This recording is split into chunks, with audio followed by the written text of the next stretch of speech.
नमस्कार, मैं ब्रजेश कुमार। आप देख रहे हैं कलम बोलती है, जहां बात होती है राजनीति की, इतिहास की, संस्कृति की, समाज की, धर्म की और संविधान की भी। आज का विषय सामाजिक और संवैधानिक संदर्भों को जोड़े हुए है। आरक्षण व्यवस्था, वो भी ठेकेदारी में।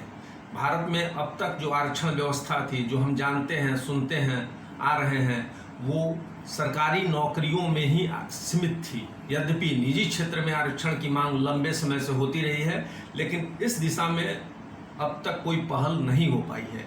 लेकिन अब आरक्षण ठेकेदारी के क्षेत्र में आरक्षण की पहल की जा रही है और इस दिशा में ठोस पहल की जा रही है झारखंड के हेमंत सोरेन सरकार के द्वारा।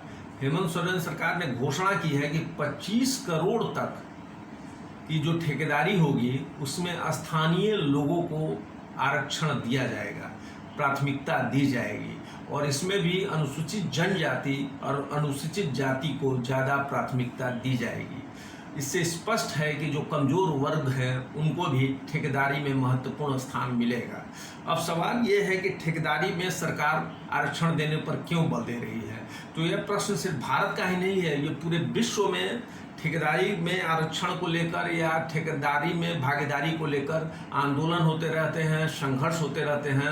अमेरिका में भी डाइवर्सिटी सिस्टम जो है वहाँ पे, जहाँ प्रत्येक क्षेत्र में लोगों को मौका दिया जाता है, उसके अंतर्गत भी ठेकेदारी में वहाँ के जो ब्लैक हैं, जो उपेक्षित हैं, जो कमज़ोर हैं, उनके लिए रिजर्वेशन की व्यवस्था की गई है। इसी तर्ज पे दक्षिण अफ्रीका में भी ब्लैक के लिए रिजर्वेशन की व्यवस्था ठेकेदारी में की गई है। भारत में ठेकेदारी की व्यवस्था की मांग 90 के दशक में उत्तर प्रदेश में मायावती की सरकार बनने के बाद बहुत मजबूती से की जाने लगी थी और उसके बाद फिर जब 21वीं सदी में हम लोग प्रवेश कर गए तब भी बहुत सारे दलित चिंतक ठेकेदारी में आरक्षण की मांग कर रहे थे। तो इसके पीछे धारणा ये है या ये एक सच्चाई भी है कि ठेकेदारी एक ऐसा प्रोफेशन है जहां व्यक्ति बहुत तेज़ी से समृद्धि प्राप्त करता है, सामाजिक प्रभुत्व प्राप्त करता है और राजनीतिक प्रभुत्व भी प्राप्त करता है। इसलिए ठेकेदारी में आरक्षण एक महत्वपूर्ण पहल है।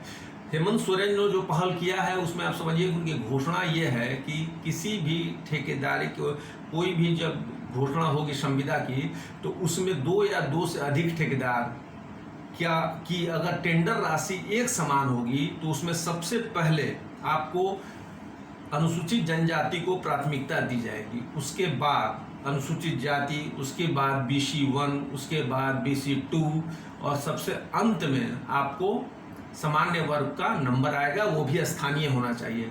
इसका अर्थ यह है कि सीधे से अनुसूचित जनजाति और जाति को ठेकेदारी में महत्वपूर्ण स्थान प्राप्त होगा। ये वर्ग भी इसके द्वारा सशक्त होंगे और ये भी ध्यान रखिए कि अन्य राज्यों में भी इसको लेकर सुगबुगाहट है। उत्तर प्रदेश सरकार में भी जो उप मुख्यमंत्री हैं उन्होंने घोषणा किया है कि 50 लाख तक के ठेकेदारी में पूरी की तरह आरक्षण व्यवस्था लागू होगी। इसका मतलब ये है कि 21% वहाँ अनुसूचित जाति को, 2% अनुसूचित जनजाति को और अन्य OBC को और 10% सामान्य वर्ग के, आर्थिक रूप से कमजोर वर्ग के लोगों को भी ठेकेदारी दी जाएगी। लेकिन याद रखिए कि जब मायावती की सरकार 10 वर्ष पहले 2009 में उन्होंने घोषणा की थी कि 23% जो आरक्षण होगा वो अनुसूचित जाति के लिए होगा, लेकिन उस समय वो लागू नहीं हो पाया था। अब जो आगे है, बिहार सरकार ने भी घोषणा की थी 3 साल पहले, लेकिन वो मामला सुप्रीम कोर्ट में अटक गया था। अब देखिए ये जो ठेकेदारी की व्यवस्था है, आरक्षण व्यवस्था है, ये भारत में जो आरक्षण का विस्तार हो रहा है इसमें एक महत्वपूर्ण परिघटना है। हालांकि कोरोना काल में और चाइना वार में ये सब मामले राजनीतिक सरगर्मी में आरक्षण की बात मुख्य धारा में नहीं आ रही है, लेकिन ये एक सामाजिक और संवैधानिक रूप से हेमंत सोरेन सरकार की एक महत्वपूर्ण पहल है जिसके दूरगामी परिणाम होंगे। अगर आपको मेरा विश्लेषण अच्छा लगा तो आप मेरे चैनल को सब्सक्राइब करें। धन्यवाद।